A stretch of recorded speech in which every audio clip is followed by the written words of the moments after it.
በአክብሮት እንኪ ስጦታ ይመለሳል እንዴ ፍሬም? እናንተ ስጦታ ካንገቱ ላይ ነው ያወጣችሁት። ከዚህ በኋላ ነው እናንቺ አንገናኝም። ቀና ብለህ አውራኝ አብርሃም። እንዳየነው ነው በቃ አብርሃም ከሄርሜላ ተለይቶ ወደ ሩታ መመለስ እንደፈለገ በደንብ ያረጋገጥንበት ቪዲዮ ነው ማለት ነው። ምክንያቱም በቃ አለ አይደለ ሁሉንም ነገር እያጠሩ መምጣት ነው እነዚህ ሰዎች እየፈለጉ ያሉት ማለት ነው። ሀብል ተባለ፣ ሀብሉን አወለቁ። አሁን ደግሞ ሙሉ በሙሉ ማለት ነው እዛ እነ ቡዝዬም እነ ዳኒም እንዲሁም ራሷ ሄርሜላን ጨምሮ ሰዓቱ ነው እያሉ ያሉት። ምክንያቱም ሰዓቱን ሄርሜላ ብትሰጠው ምናልባት አስወልቀው ሰዓቱ ላይ መተት አሰርተው ሊሆን ይችላል የሚል ድምዳሜ ላይ እየደረሱ ስለሆነ ያላቸው ብቸኛ አማራጭ ምንድነው? ነገሮችን እያጠሩ ማምጣት ነው። ሰዓቱን አስጠርተው መልሰውላታል። እንግዲህ እኔ የሰራሽው ግፍ መልሶ አንቺኑ ይይዝሻል፣ እረፊ ተይ። ይህ ሰውዬ የሰው ሰው ነው፣ የልጅ አባት ነው። ገና ሚስቱ አራስ ጀምሮ እያለች እረፊ ተይ እየተባልሽ ነበረ። ዞሮ እንደዚህ አይነት ነገር ላይ እንዳትወድቂ ነው። እኔ አሳዘንሽኛው ኤፍሬም እንደዛ አገፈታትሮ አመነጫጭቆ እንድትሄጂ ሲያደርግሽ በጣም ነው የተሰማኝ። የምር አሳዘንሽኝ ሄርሚዬ፣ የኔ እናት አሳዘንሽኝ ብዬ የምስቀው ነገር። ለማንኛውም ግን ማለት ነው ሩታና ኤፍሬም በደንብ ትኩረት የሚስቡ ነገሮችን በሙሉ እያጠሩ እንደሆነ ነው እንደኔ የተረዳው ያለሁት። እንዳልኳችሁ ሰዓቱ ላይ የብዙ ሰው ትኩረት ነበረ። ምክንያቱም ሀብሉ ከወለቀ በኋላ ለምንድን ነው ይሄ ልጅ ምክንያቱም በቃ ልክ ሀብሉ ሲወልቅ አብርሃም ወደ ኖርማል ይመለሳል የሚል ድምዳሜ ነበርና አብርሃም ራሱን ችሎ ትልቅ የሆነ ድራማ እየሰራ ነው ብዬ ነው እንደኔ የማስበውና ይመቻ አብርሽ፣ እግዚአብሔርን ለፕላኔታችን ምርጡ ተጫዋች ብላ አጨብጭባለችና ይመች። እዚህ ጋር ፈታ ብለህ ምናምን ደግሞ እዚህ ቤት ሲሰለች እዛኛው ቤት እየሄድክ ነው። አሁን ትንሽ ቆይተ ደግሞ ማለት ነው እዚህኛው ቤት ሲሰለች ተሽሎኛል ምናምን ብለህ እዛኛው ቤት እንዳትመለስ ነው እንደኔ እየፈራሁ ያለሁት። እኔ እኮ ብያለሁ ይሄ ሰውዬ ሁለቱም ቦታ ነው መጫወት የሚፈልገው። ሁለቱም እቃ ተመችቶታል። በቃ ሁለቱም ቦታ ነው መጫወት የሚፈልገው። ሰው ደግሞ አልተረዳውም እና አሁን ቀምሮ ምን አይነት ዘዴ ያመጣ በአሞኛል ብሎ ወደዚህ መመለስ፣ ከዛውን ደግሞ ተሽሎኛል ብሎ እንግዲህ ሄርሚ እስኪሻለው ድረስ ትንሽ ታገስ በይና በተቻለ መጠን እሱን ሊስቡና ወደዚህኛው ቤት ሊመልሱ የሚችሉ ነገሮችን በደንብ በርታ ብሎ ማድረጉ የተሻለ ነው ብዬ አስባለሁኝ። እንደኔ ሰላም፣ እንዴት ናችሁ የኔ ተወዳጅ ቤተሰቦች? ደህና ናችሁ ወይ? አለን፣ እግዚአብሔር የተመሰገነ ይሁን። ዛሬም እንግዲህ በአጋማሽ ላይ ሄርሜላ ቪዲዮ ስትለቅ በጣም ስለገረመኝ ነው በነገራችን ላይ የመጣሁት እንጂ በዚህ ሰዓት ቪዲዮ ሰርቼ አላውቅም እኔ ራሱና ገረመኝ። አረ ይሄ ልጅ በጣም ይጫወታል። የምሬ ለፕላኔታችን ዓለም ዋንጫ ላይ የሚጫወቱ ተጫዋቾች ራሱ መቼ እንደዚህ ልጅ ይጫወታሉ እንዴ? እዚህ ጋር አጣጥሙ አርጎ ምናምን ከጨረሰ በኋላ አሞኛል ምናምን በቃ መጠጥ ተሰርቶብኛል ሼ ብሎ ይመለሳል። ኧረ አንተ መቼ እግዚአብሔርን ላይፍን በጣም ኢንጆይ እያደረክ ያለውና በጣም ፏ እያልክ ያለው አንተ ነብይ ነው የማስበው። ለማንኛውም እየቀለድኩኝ ነው።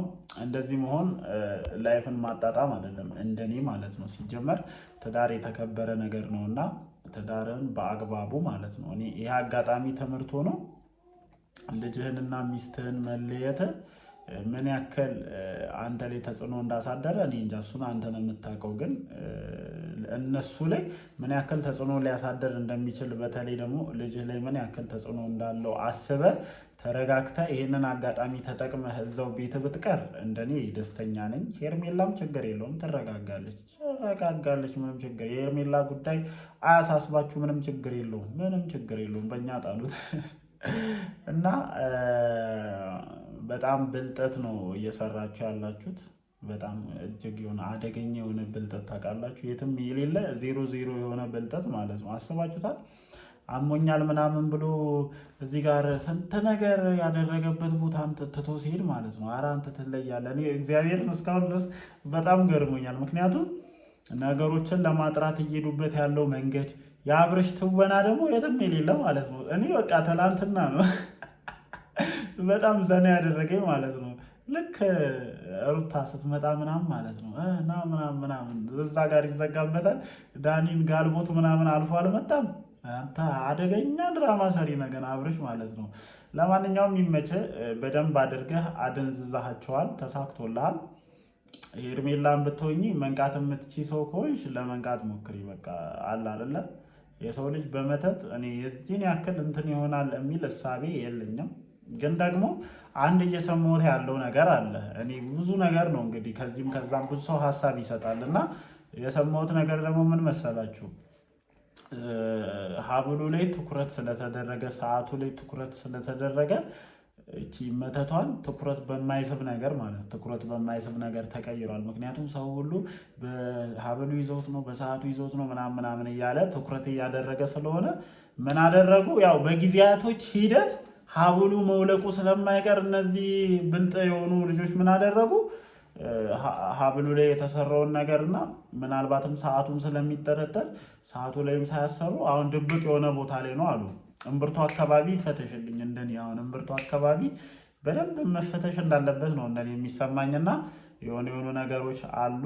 በደንብ ሄርሜላ እንዳትፋቻቸው፣ የምሬን ነው የምልሽ። እኔ ምን ያክል ዋጋ እንደከፈልሽ በአብርሃም ምክንያት ምን ያክል ስምሽ እንደጠፋ ብዙ ያልተባልሽው ነገር የለም። ከቤተሰቦችሽ ጋር አቆራጦሻል። አሁን ላይ አብረውሽ ያሉት ማርቲና ወንድምሽ እንጂ ሌሎች ቤተሰቦች በሙሉ ስማችንን አጠፋሽ ብለው ይኸውልሽ፣ እኛ እናውቃለን እኮ እዚህ ሚዲያ ላይ ነገሮቹ መውጣት ባይችሉም ስማችንን አጠፋሽ ብለው ምን አይነት ኬዝ ላይ እንዳላችሁ ጥንቅቅ አድርገን እናውቃለን። እና ይሄ ሁሉ ዋጋ የተከፈለበትን አብርሃም ደግሞ ገና ለገና አሞኛል መተት ተሰርቶብኛል ምናምን ብሎ ዝም ብሎ እንዲሄድ እድሉን አትስጪው። በቃ እኔ እንደውም ካልሆነ ብታግቺ ሁሉ የተሻለ ነው ብዬ ነው የማስበው። በቃ እስኪወጣለት ድረስ ይሄ ልጅ ማለት ነው።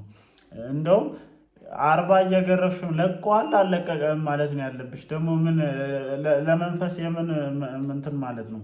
በቃ የሆነ ክላስ ተወስጇለሽ። እኔ ጥሩ ሰዎችን አዘጋጀልሻለሁ፣ ተወስጇለሽ። የሆነ ክላስ ይገባል። ለቆኛል እኔ አብርሃም ነኝ እኔ እስኪል ድረስ በደምብ 40 ለብ ብታስደርጊው ነገሮች ይስተካከላሉ ብዬ አስባለሁ። ያው እነሱም ሲቀልዱ እኔም ልቀልድ ብዬ እኮ ነው። የምሬን ነው። ግን እግዚአብሔርን እኔ የአብርሃም እንትን በጣም በቃ ተመችቶኛል። እኔ ከሰሞኑ አብርሃም እንደዚህ ከሆነ በኋላ የሚሰራቸው ነገሮች በሙሉ ተመችቶኛል እና ምን ያክል ጭንቅላቱን እየተጠቀመ እንደሆነ 2 ቤት ማስተዳደር የከበዳችሁ ሰዎች ማለት ነው፣ ሴቶቹ እያሉ ያስቸገራችሁ ሰዎች እንዴት አድርጋችሁ ተራ በተራ እያፈራረቃችሁ አንዷ ጋር ማሳለፍ እንደምትችሉ ጥሩ የሆነ ትምህርት እየሰጣችሁ እንደሆነ ነው እንደኔ የማስበውና ትንሽ ዘና አድርጎኛል። የተወሰነ ተጨማሪ ደቂቃ ቢኖራቸው ራሱ እነዚህ ሲዝኖች እንደኔ ደስ ይሉኛል። ለማንኛውም እናንተ ምን አይነት ሀሳብ አላችሁ? ያው የኔን 2 ሀሳቦች ነግሬያቸዋለሁ። ሰው ሁሉ ትኩረቱ እነዚህ ነገሮች ላይ ስለሆነ ያላቸው ቻንስ ሀብሉንም ሰዓቱንም ማስወገድና ምንም አይነት ነገር እንደሌለ ማሳየት እና መተቱን ሌላ ትኩረት የማይስብ ቦታ ላይ ማድረግ አንደኛው መንገድ ሊሆን ይችላል። ሌላኛው ደግሞ አብርሃም እንዳልነውና ብዙዎቻችሁም ኮመንት ሴክሽን ላይ ስጽፉ አይቻለሁኝ ከሄርሜላ ለመለየት ፈልጎ ድራማ እየሰራ ነው እያላችሁ ያላችሁት። እሱም በጊዜያቶች ሂደት እናረጋግጣለን። ያው ምሽት ላይ ወይ አብርሽ ወይ ሩታ ቪዲዮ መልቀቃቸው አይቀርም፣ መተን ሀሳባችንን እንሰጣለን። እወዳችኋለሁ። በዚህ ቪዲዮ ላይ ሀሳባችሁን ስጡበት። ይመቻችሁ።